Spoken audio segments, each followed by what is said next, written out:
Sometimes, when you're writing a poem or a story, your brain gets fixed on a specific point.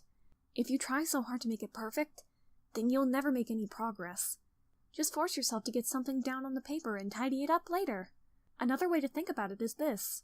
If you keep your pen in the same spot for too long, you'll just get a big dark puddle of ink.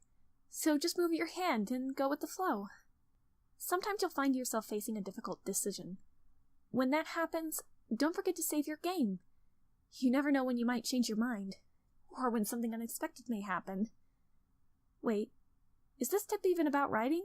What am I even talking about? That's my advice for today. Thanks for listening! Sometimes you'll find yourself facing a difficult decision. When that happens, don't forget to save your game. You never know when... Can you hear me? Tell me you can hear me. Anything. Please help me.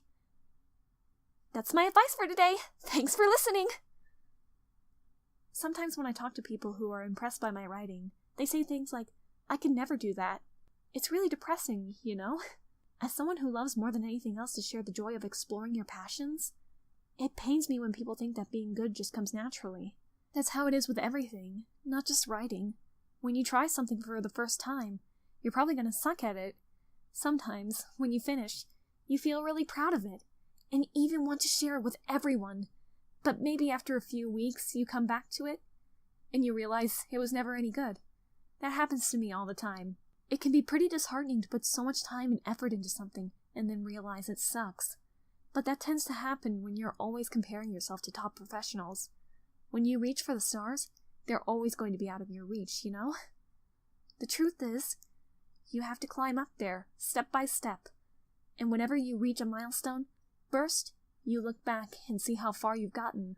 And then, you look ahead and realize how much more there is to go. So sometimes it can help to set the bar a little lower. Try to find something you think is pretty good, but not world-class. And you can make that your own personal goal. It's also really important to understand the scope of what you're trying to do.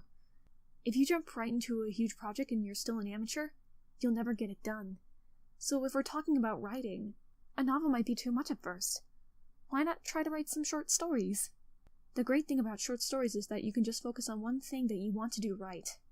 That goes for small projects in general. You can really focus on one or two things. It's such a good learning experience and stepping stone. Oh, and one more thing. Writing isn't something where you can just reach into your heart and something beautiful comes out. Just like drawing or painting, it's a skill in itself to learn how to express what you have inside. That means that there are methods and guides and basics to it. Reading up on stuff can be super eye-opening.